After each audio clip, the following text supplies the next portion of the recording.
I'm ChosenArchitect, and this is all the mods 10 to the sky.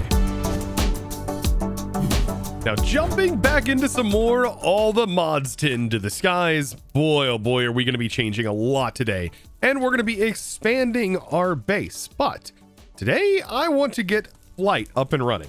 And I also want to try to start the conversion of my storage over into Applied Energistics. And so first thing on the to-do list is going to be Flight. And there's a couple of ways we can get it, but I was looking.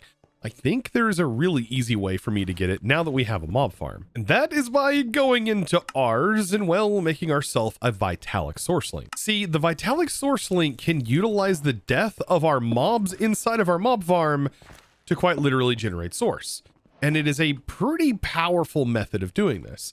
Now, I want to use this source to then be able to make Flight. Now, since we're going to be diving into, well, Applied Energistics and Flight today, I've of course got to ask the question, what's your favorite method of getting creative Flight? Since there's so many different ways you can do it. I'd love to hear from you down in the comments below. All right, let's get on with this. See, within ours, we have something called the Tablet of Flight. Now, it is going to require some wild and wings, which we're going to get in here in a second. But what we could do is get the Tablet of Flight up and running, and then we can use that powerful infusion pylon method. Just wait till you see this. Now, if you don't already have wild and wings like myself, the way you can get it is by simply making yourself the Tablet of Summoning Wilden. This one is definitely going to be helpful. We may need more than one, but I mean, it's super simple. We need a brazier and we just start the regular ritual. So you just right click and then right click again. Look at that. We've got ourselves some mobs to fight and hopefully not die to, because I'm not 100% prepared for this. I don't have the greatest gear on. Oh, and these guys are not the ones I want. These hurt a lot. Okay, there we go. There's the winged fellas. Oh boy, I should definitely watch out. Ow. There we go. Holy smokes, they hurt. Okay. Make sure we eat real quick. These guys shooting the projectiles hurt so bad. And nice. Okay, so that's exactly what I needed. There we go. We have ourselves the wings. Now, believe it or not, we only need one wing to be able to make this if we use this method by utilizing the flashing archwood tree, which, yes, is a very interesting tree. This is also added, I believe, from Ars Elemental. So now we have the ability to make Flight on the cheap. Honestly, this is one of the cheapest methods of getting this. Because this doesn't require phantom membranes. And as of right now, I haven't gotten any phantom membranes, and I have no idea why. I haven't had a single phantom spawn on me. I have waited night after night. For some reason, I can't get them to spawn, and I'm not quite sure why. And so this is for you if you're encountering that same problem. And all we have to do is right click that, make sure we have source nearby, which we're gathering from our mob farm, and then right click. And as soon as we do this and double tap, we now have creative Flight. Now, this isn't enough time for us to use a potion filter, unfortunately. So if we wanted to make an unlimited Flight potion pylon, well, you're going to need Flight potions. But like I said, to be able to make Flight potions, I mean, you are going to need levitation potions, which mean phantom membranes. And so you have to wait for phantoms to spawn, or probably go to the end. I don't know if they're in the end in this pack. And yes, you can try and right click all you want, but it's just not going to happen. You're not going to be able to apply that. It just doesn't give you a full 60 seconds worth. So yeah, unfortunately, you're not able to apply this to have it running unlimitedly, but I mean, it is running unlimitedly. However, it does have particle effects, which I really wish they would remove. Now, if you're like me and you absolutely hate these particles, yeah, you can actually disable them, at least in this pack. All we have to do is go to Options, Video Settings, and then up top here, just simply search Minecraft and then Entity Effect. And this is what we want to remove. Entity Effects for right now, at least. We might want to turn those back on in the future, but while we're using this for Flight, we probably don't want those particles all in our face. Now, once I get myself some phantom membranes, I definitely want to use the pylon, because then I don't have to worry about any of this or having any of this around. So it'll be a lot nicer. But now that we have Flight sorted, well, at least around the base, I mean, let's get into Applied Energistics. Now, if my Applied Energistics look a little bit different from yours, that's because I am actually using a texture pack that is called AE Blackout. And this is going to be really, really nice because if you haven't used AE before, I'll show you the difference once we get into it. But I mean, honestly, it's like being shot in the face with light.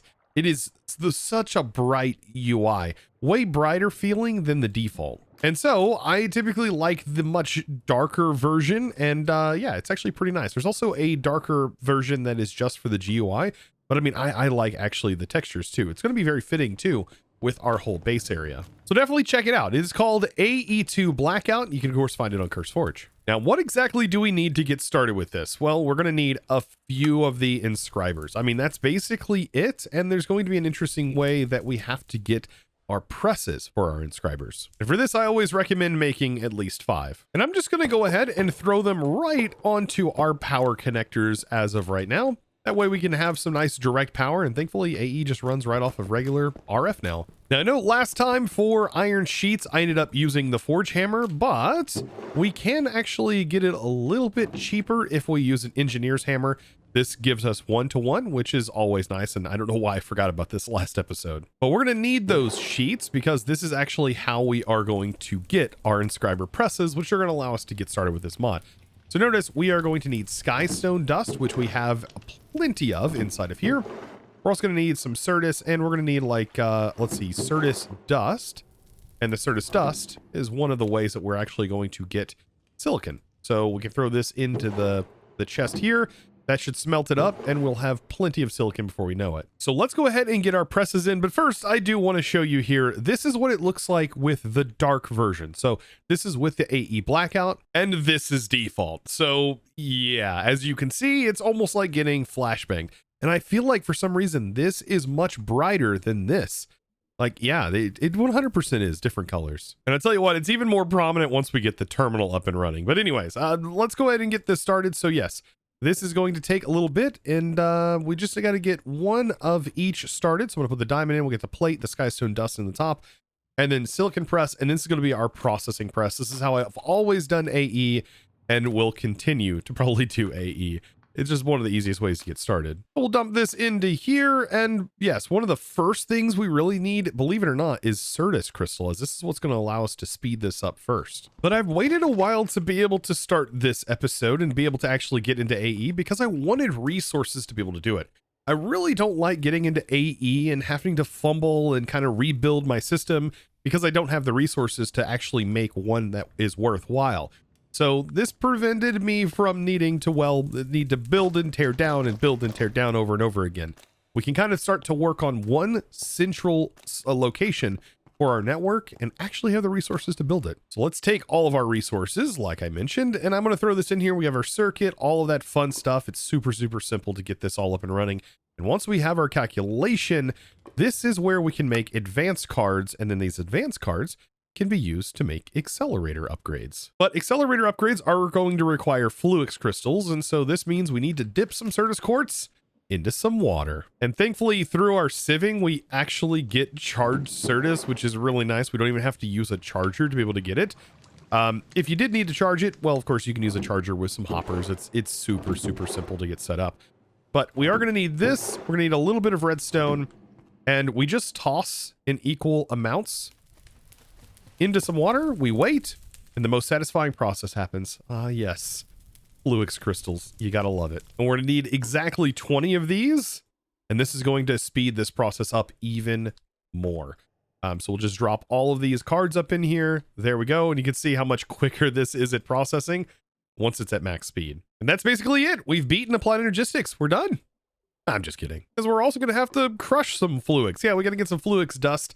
That is how we are going to be able to make our first major components with Applied Energistics. And the reason we needed that dust, well, so we can make annihilation cores mainly. Yeah, this is just one of many cores that we're going to need to be able to make ourselves a crafting interface. So yeah, information cores as well. But I'm going to be jumping quite ahead, right? Because I already have a storage system. Well, and now what we can do is we can just simply like take our Applied Energistics system and put it all into a digital storage, and we should be able to focus heavily on autocrafting already by the end of today. And my main goal, get all of the inscribers automated. Of course, first things first, we got to get ourselves a much bigger table, and that is going to be the crafting terminal itself. It doesn't really do much on its own, but if we combine this with a disk drive, a little bit of power, and some cables, yeah, we'll have ourselves a storage that rivals even this storage. Before we dive heavily into like auto crafting and all that fun stuff, I did want to show that you can actually tap into this storage lectern. And so, yeah, I mean, it still has some really, really cool uses, right? So we can tap just like this, and then we can just run in a ME cable, give it some power with a resonant generator, which is just free power. And then right on the top, there is all of our items. Like, no joke, everything that we have inside of our terminal that we can access wirelessly like this, we can also just tap in directly and we have the same access. Now, I of course want to get everything switched over into actual disks, but yeah, this is still a pretty cool thing that you can do. Oh yeah, and speaking of power, we've got to figure that out today. Because the resonant crystal generator is not going to be able to support our network. I think it only does like 40 AE per tick, which is not a whole lot. So yeah, this thing is very, very temporary for very, very small networks and works just fine for like a basic storage setup, much like this one. But yeah, this is just kind of being thrown out the window. This is really only used, I find it useful in subnets and things like that. But for main network systems, no, we need actual power for that. And thus Flux Networks enters the chat. Ah, yes, Flux Networks. Now, we have everything needed to make stuff from Flux Networks, but we do need to get this set up somehow. Okay, so it looks like we need obsidian. I'm assuming that is like it's a 1x obsidian block. We drop obsidian on it and we crush basically redstone. Classic. And I'm pretty sure there is a limit to how much redstone can actually be processed at one time. But there we go. So we have obsidian, and you punch this, by the way. Don't right click it, you punch it. And when you punch it, that's when you get all of the dust. And yeah, I think there is a limit. What happened to the other redstone? Is this it? I mean, Flux Networks is such a cool and powerful mod. I mean, just in its own right, this is a very, very powerful mod. It's going to allow us to have wireless player charging from our current power network.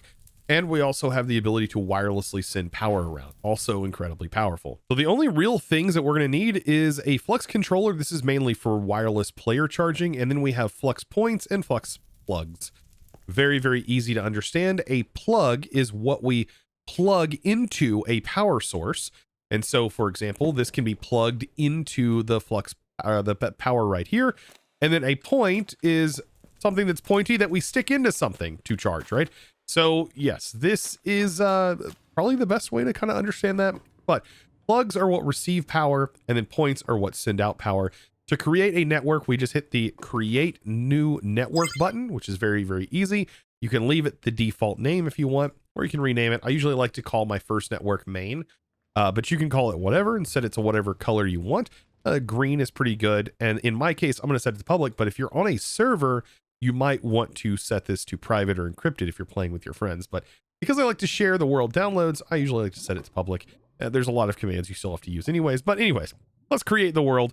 And once it's created, we have to select it. And there we go. So that's basically it. Almost completely it anyways. Let's go ahead and place down our controller. And on here, we select the network we just created, go into wireless charging, turn it on, and select the places that we want to charge things. And then hit apply. So now if we have anything that needs charging, like a tool or anything like that, like building gadgets, for example, exchanging gadgets, we can do that. So perfect, right?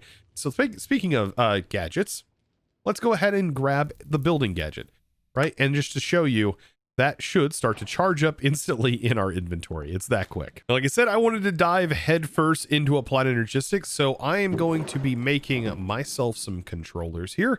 And I'm going to go with 7 for right now. And I'm just going to make a 7 tall vertical center that is going to drop down from the middle here. Now with the controller in place, we need to talk about channels. And channels are kind of important. And in this pack, channels are the default setting.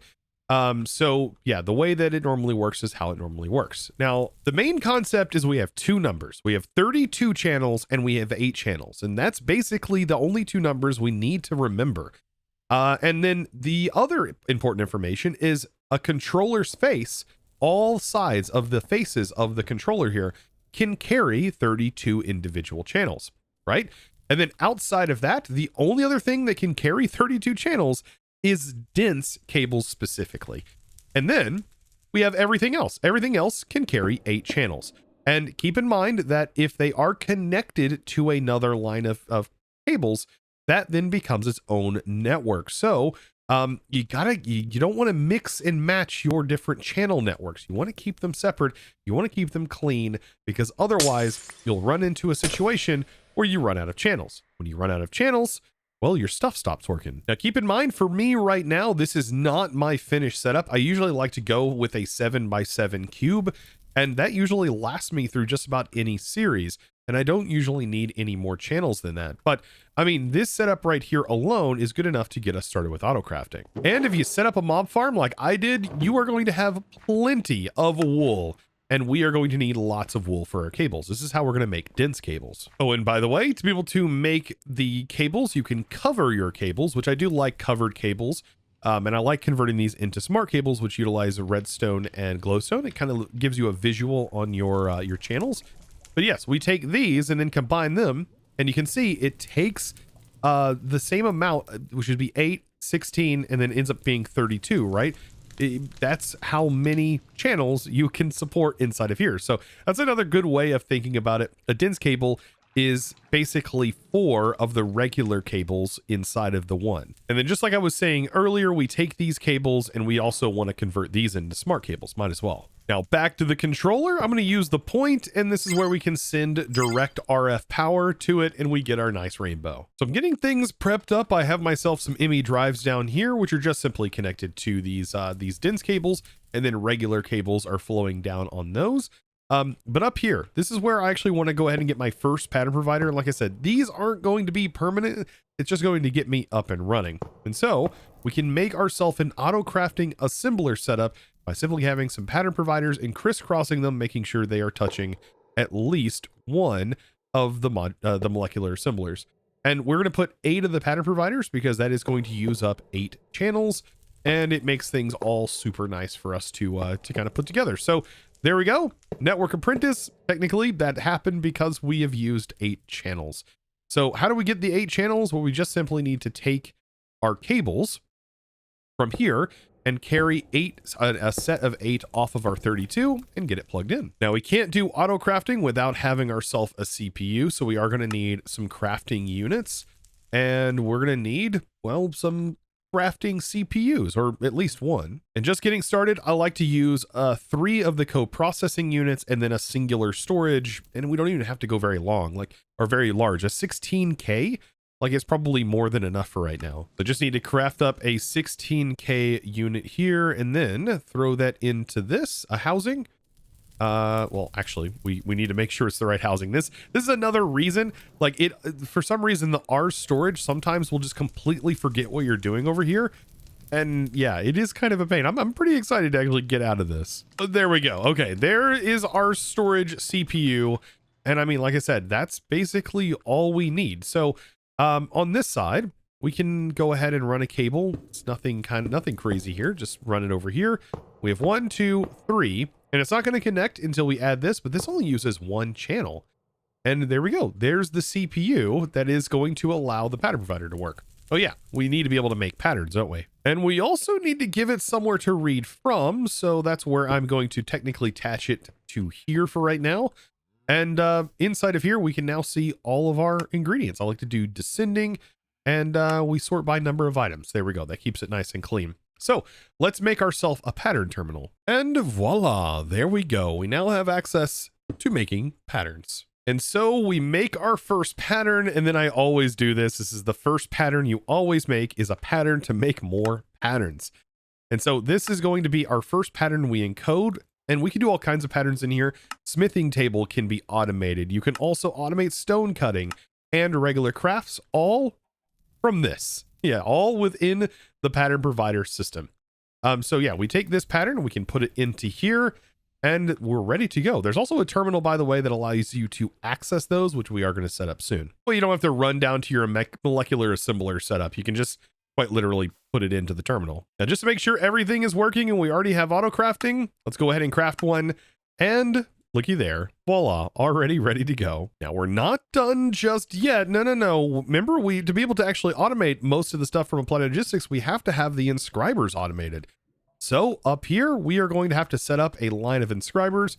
with some pattern providers to be able to get those automated too. So now to get these kind of facing the right direction, I have the face right here facing upwards.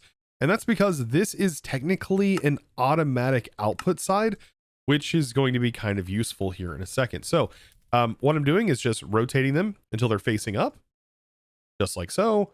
And then we should be able to slap some pattern providers on top of them and just make sure they're set to auto export. And I think that's it. Just like that, the pattern providers are set up. And by the way, we can actually set this to rotate very specifically.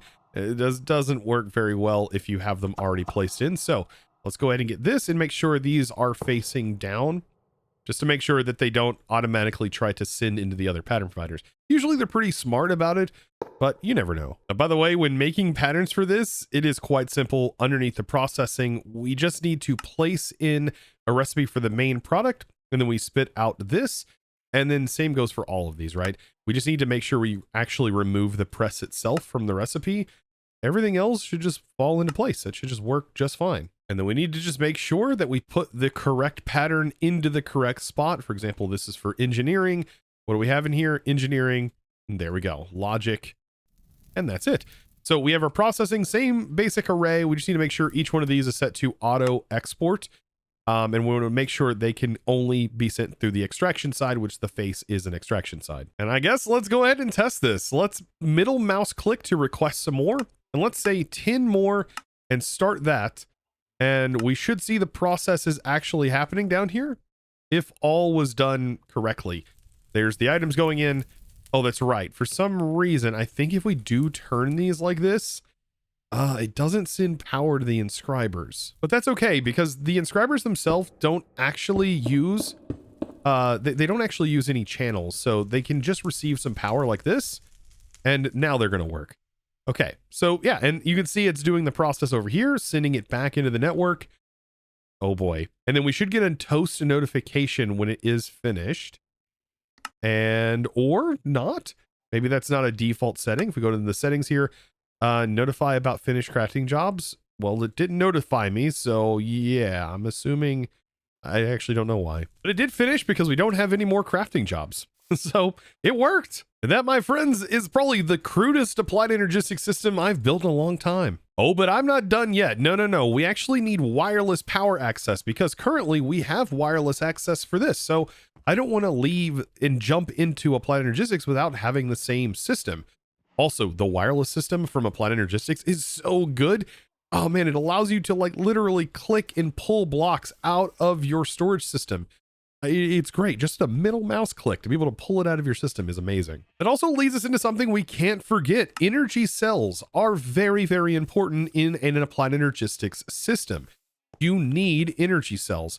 If you do not have energy cells set up, well, some problems are going to start to arise. You're going to notice that you can't put in items quick enough. For some reasons, there's buffering and all kinds of stuff. Well, that's probably because you're running out of power. Now, if you have controllers, it does have its own built-in power buffer.